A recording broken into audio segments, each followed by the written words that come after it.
अस्सलाम वालेकुम दोस्तों, आज 24 अप्रैल 2022 है और मैं मोहम्मद अकमल ख़ान इस वीडियो के थ्रू आपसे मुखातिब हूँ। कल आपको मालूम है कि 4:30 बजे का टाइम दिया गया था। इमरान ख़ान साहब ने एक प्रेस कॉन्फ्रेंस करनी थी और वो तकरीबन 50-55 मिनट की ताख़ीर से वो प्रेस कॉन्फ्रेंस शुरू हुई। इस 50-55 मिनट में क्या होता रहा, हमने इस मौजू पर भी बात करनी है। इमरान ख़ान साहब की प्रेस कॉन्फ्रेंस में उन्होंने क्या बातें की, इस पर भी हम बात करेंगे।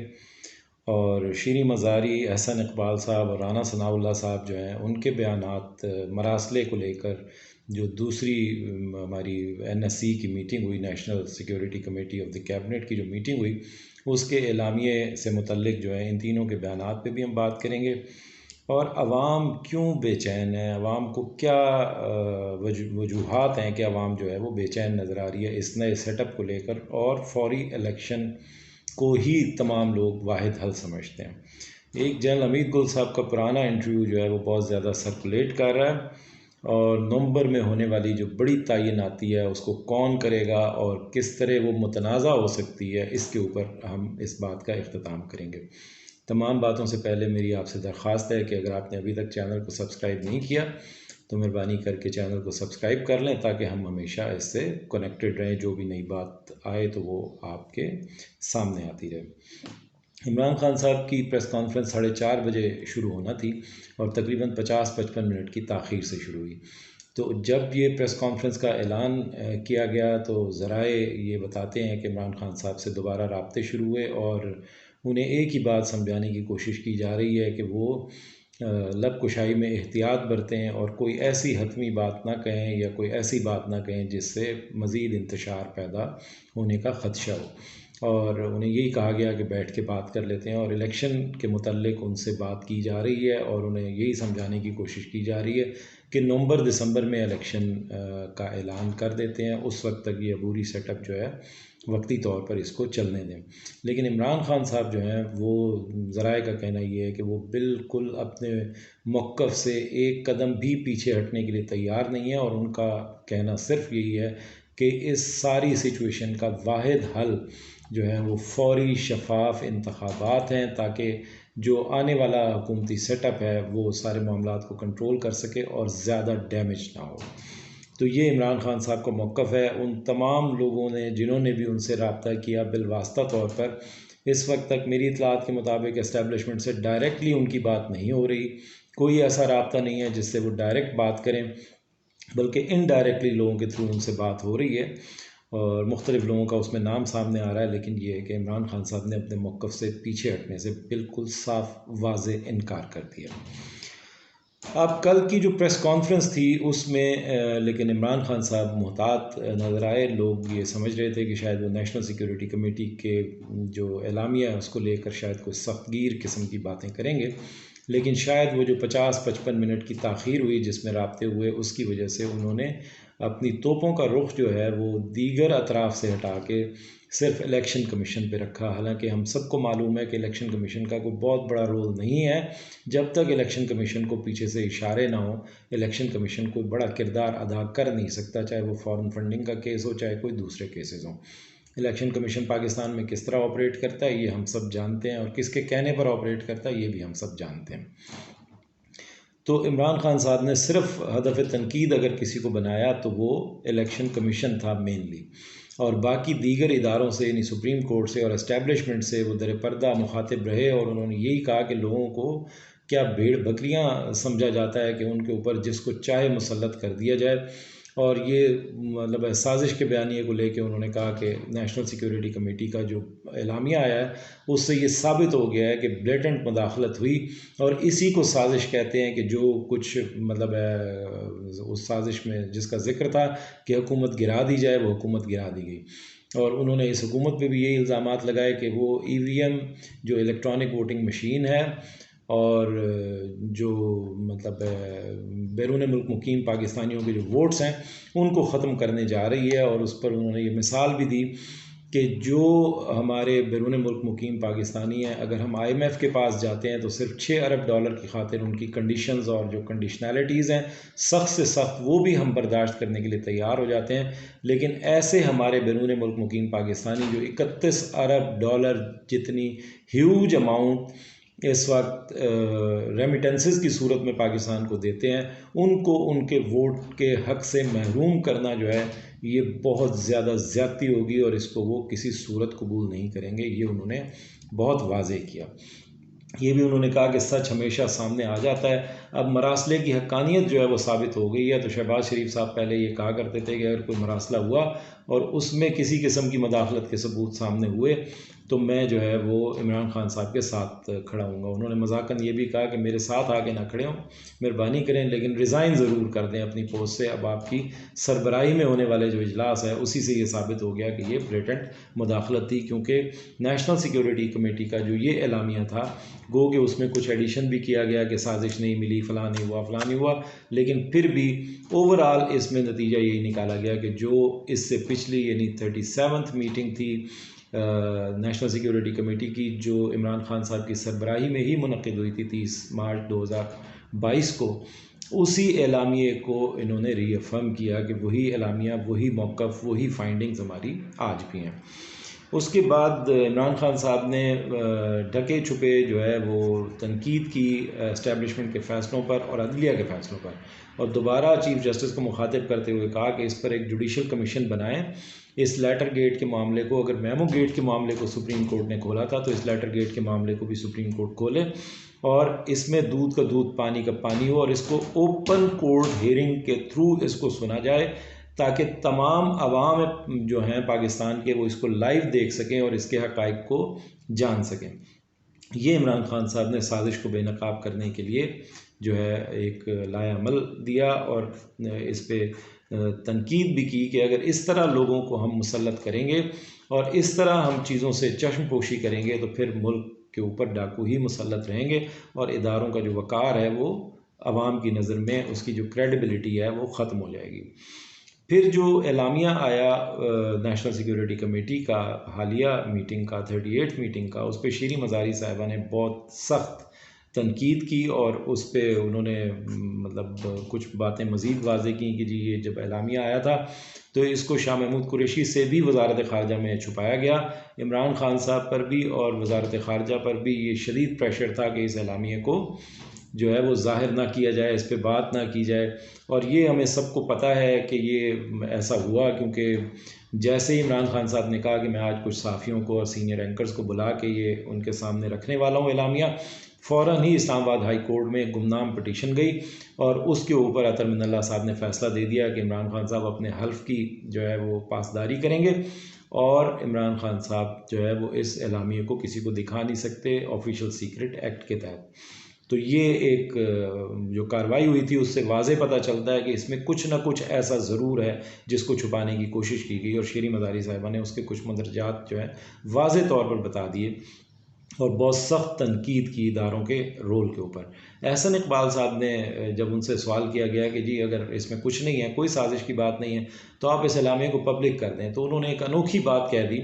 कि अमेरिका से इजाज़त लेनी पड़ेगी अगर इसको पब्लिक करना हुआ तो। ये एक इंतहाई अनोखी बात है जो सुनने में आई। राना सनाउल्लाह साहब ने कल एक प्रेस ब्रीफिंग में खड़े होकर रिपोर्टर्स के सामने बिल्कुल ही अनहोनी बात कह दी जो एलामिया से मुतल्लिक ही नहीं है। यानी जो उस नेशनल सिक्योरिटी कमेटी की 37th मीटिंग हो या 38th मीटिंग हो या DGISPR की प्रेस कॉन्फ्रेंस हो, उससे बिल्कुल ही अलग उन्होंने मौक़िफ़ इख्तियार किया और उनका जो ग़ालिबन आसिफ मजीद नाम है जो हमारे थे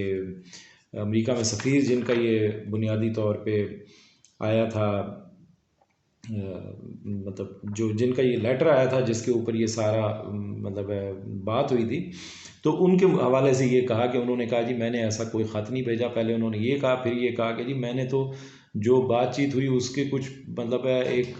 भेजा था कि इसको हुकूमत देख ले वज़ारत ख़ारजा में, लेकिन वज़ारत ख़ारजा ने उसके अपने ही मताले वख़ज़ किए और उससे अपनी ही असेसमेंट बनाई और उसी के अंदर ये सारा साजिश का बयानिया बनाया। यानी उनके राना सनाउल्लाह के बकौल जो हमारे सफ़ीर थे उन्होंने इसकी हक़ानियत से साफ़ इनकार किया। ये राना सनाउल्लाह साहब का बयानिया है जो ना एस्टेब्लिशमेंट का बयानिया है, ना DGISPR ने प्रेस कॉन्फ्रेंस में ऐसे कुछ कहा, बल्कि DGISPR ने सिर्फ यही कहा था कि हमारा जो इसके ऊपर मौक़िफ़ है वो वही है जो नेशनल सिक्योरिटी कमेटी का मौक़िफ़ है। तो नेशनल सिक्योरिटी कमेटी का जो मौक़िफ़ है वो बड़ा वाज़ेह है कि इसमें ब्लेटेंट मुदाखलत थी, डीमार्श किया गया, यानी एहतजाजी मरासला दिया गया। साथ ही उन्होंने ये कहा कि जो है ना मतलब हुकूमत गिराने की इसमें बात हुई थी, जो इमरान खान साहब कहते रहे हैं नो कॉन्फिडेंस वोट के ज़रिए। तो ये सारी बातें जो हैं ऑलरेडी इस्टेब्लिश हो चुकी हैं, लेकिन राना सनाउल्लाह साहब ने एक अलग ही बात कर दी। अब इस सारी सूरत हाल में अवाम में शदीद इज़्तिराब पाया जाता है, शदीद बेचैनी है, और अवाम में जो बेचैनी नज़र आ रही है वो इस वजह से है कि उनकी आइनी अक्सरियती हुकूमत को जिस तरीके से घर भेजा गया, और फिर जिन अक़लियती जमातों को जिस तरीके से इकट्ठा करके 13 जमातों पर मुश्तमिल इत्तेहाद की जिस तरह हुकूमत बनाई गई, और जिस तरह उसमें वजारतों की बंदरबांट की गई, और जिस तरह 34 में से 24 वज़रा ऐसे हैं जिनके ऊपर इंतहाई घनौने जो हैं क्रिमिनल केसेस हैं ख़ुद वज़ीर आज़म के ऊपर, और उनके साहबजादे जो CM पंजाब बनने जा रहे हैं उनके ऊपर 40 अरब रुपए की मनी लॉन्ड्रिंग और करप्शन के चार्जेस हैं, और उन पर फ़र्द जुर्म आयद होनी थी जिस दिन उन्होंने हल्फ उठाया। तो इसको देखकर अवाम में शदीद बेचैनी है। दूसरा, ये जितनी जल्दबाजी में ये सारा अमल किया गया है, अपोजिशन के पास कोई वाज़ेह लाया अमल नहीं है माँ सिवाय इसके कि अपना अपना हिस्सा लें जितने दिन ये हुकूमत चलती हो। कोई वाज़ेह लाया अमल नहीं है। लिहाजा जो शहबाज शरीफ साहब हैं वो पहले दिन से ही अजीब व गरीब हरकतें करते फिर रहे हैं। वो मेयर बने हुए हैं इस वक्त इस्लामाबाद के। उन्होंने सबसे पहले मुकम्मल शुदा एक मंसूबा जिसका बस इफ्तिताह होना बाकी था, उसके ऊपर अपनी नेम प्लेट लगा के, और जो इस्लामाबाद पेशावर मोड़ से लेके इस्लामाबाद एयरपोर्ट तक मेट्रो थी उसका इफ्तिताह कर दिया। हालांकि सारे जहान को पता है कि वो पहले से मंसूबा मुकम्मल था, और इसका इफ्तिताह 10 तारीख को CDA का प्रेस रिलीज़ मौजूद है कि उसका इफ्तिताह 10 तारीख को होना था। ज़ाहिर है उनके आते ही कोई 2 दिन में 3 दिन में सारी बसें नहीं आ गई, सड़कें नहीं बन गई, मंसूबा मुकम्मल नहीं हो गया, ये सबको पता है। फिर वो भाषा डैम जा पहुँचे,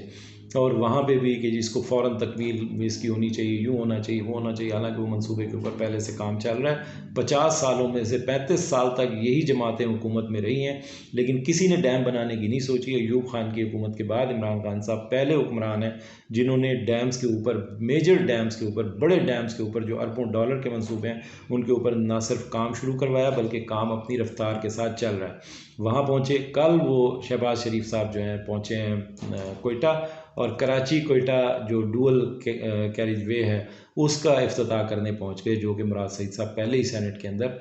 उसके ऊपर बता चुके हैं कि वो मंसूबा कब शुरू होने जा रहा है। उसके लिए फ़ंड एलोकेट हो चुके थे, उसके ऊपर बेसिक वर्किंग और फिजिबिलिटी सारी बन चुकी थी।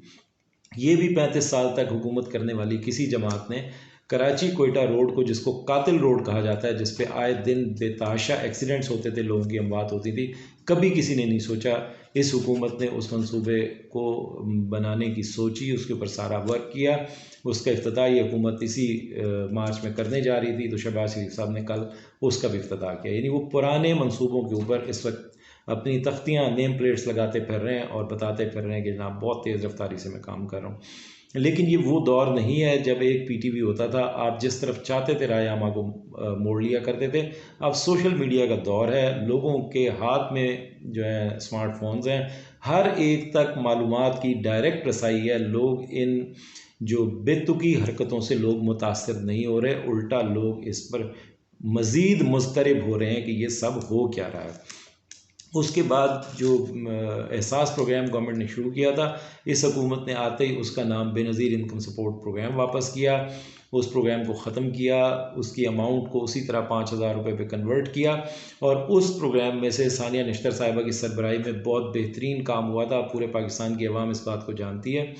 कि उसमें से 8,50,126 जो फ्रॉडस्टर्स थे, जो फ्रॉडुलेंट एक्टिविटी में मुलव्वस लोग थे, जिन्होंने फ्रॉड के ज़रिए इसके अंदर अपना इंदराज करवाया हुआ था और हर महीने पैसे लेते थे और करोड़ों रुपया इससे खा चुके थे, उनके नाम निकाले गए थे जो इसके हकदार नहीं थे, मुस्तहिकीन नहीं थे।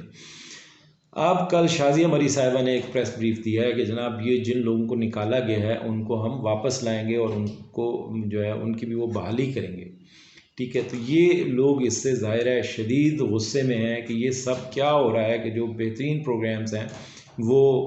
उनको लपेटा जा रहा है। साथ ही लोग ये देख रहे हैं कि ये बयानिया अगर एस्टैब्लिशमेंट की तरफ से आया कि हुकूमत नाकाम चल रही थी, हुकूमत की माशी पॉलिसियाँ ठीक नहीं थी, मईशत नीचे की तरफ जा रही थी, तो जो मार्च के इस वक्त इशारे आए हैं, यानी मार्च तक जो 9 माह की कारकर्दगी हुकूमत के सामने आई है, पाकिस्तान की एक्सपोर्ट्स हाईएस्ट लेवल पर पहली बार पहुंची, यानी $3 अरब से भी ज़्यादा एक्सपोर्ट्स हुई हैं। इंपोर्ट बिल के अंदर जो बैलेंस ऑफ पेमेंट है उसके अंदर मस्बत तब्दीलियाँ आई हैं। जो बैलेंस ऑफ पेमेंट है वो बेहतरी की तरफ जा रहा है। जो कैड है, जो जिसको हम करंट अकाउंट डेफिसिट कहते हैं, वो कम हो रहा था। उसके अलावा टेक्सटाइल की बेहतरीन एक्सपोर्ट्स हो रही हैं। नॉन टेक्सटाइल जो एक्सपोर्ट्स हैं उनकी शरह में इजाफा हो रहा है। जो जनवरी तक LSM के लार्ज स्केल मैन्युफैक्चरिंग के रिज़ल्ट्स हैं वो बहुत अच्छे हैं। जब ये सब कुछ हो रहा था, डॉलर भी अप टू 170 to 180 जो है स्टेबल था। ज़र मुबादला के ज़खायर में भी इजाफा हो रहा था और वो स्टेबल थे। इन सारी चीज़ों के बावजूद और ये तमाम मुआशी जो प्रोग्राम्स हैं एहसास प्रोग्राम के तहत जो नहायत गरीब लोगों के लिए हैं, ये भी बहुत बेहतरीन चल रहे थे। अवाम के जो फलाही काम हैं उन पे हुकूमत की तवज्जो थी। बड़े डैम्स बन रहे थे, बड़े मंसूबे मुल्क के अंदर बन रहे थे। ख़ुद मुख्तारी और ख़ुद कफ़ील होने की तरफ मुल्क जो है वो आगे की तरफ बढ़ रहा था। इस सारी सूरत हाल में इस एडवेंचर की ज़रूरत क्या थी, अवाम ये सवाल कर रहे हैं। और अवाम के ज़हन में और हर ज़ी शऊर के ज़हन में इसका वाहिद हल फ़ौरी इंतखाब है। लेकिन जब लोगों के सामने ये मौक़िफ़ आता है कि इस सारे जो मतलब ये खिचड़ी पकाई गई है, इसके पीछे नवंबर में होने वाली एक तकर्री है, तो मतलब ये इदारों के ये सोचने का मुकाम है कि इस वक्त जनरल हमीद गुल साहब का तकरीबन 15 साल पहले दिया हुआ एक इंटरव्यू जो है वो सर्कुलेट कर रहा है कि अगर आपका ये ख्याल हो कि chief of army staff Pakistan में उसका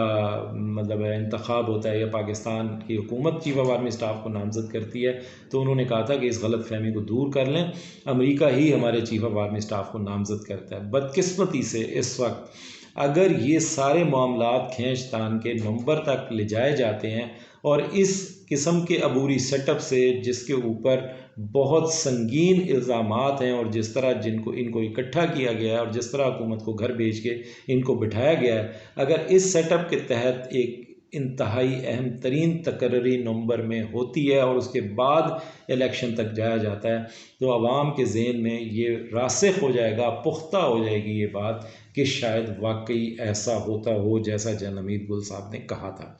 तो ये तमाम बातें हैं जो संजीदगी से सोचने की ज़रूरत है और संजीदा हलकों में इस बात पर बहस जारी है कि इलेक्शन जो है उसका इनेकाद कराया जाए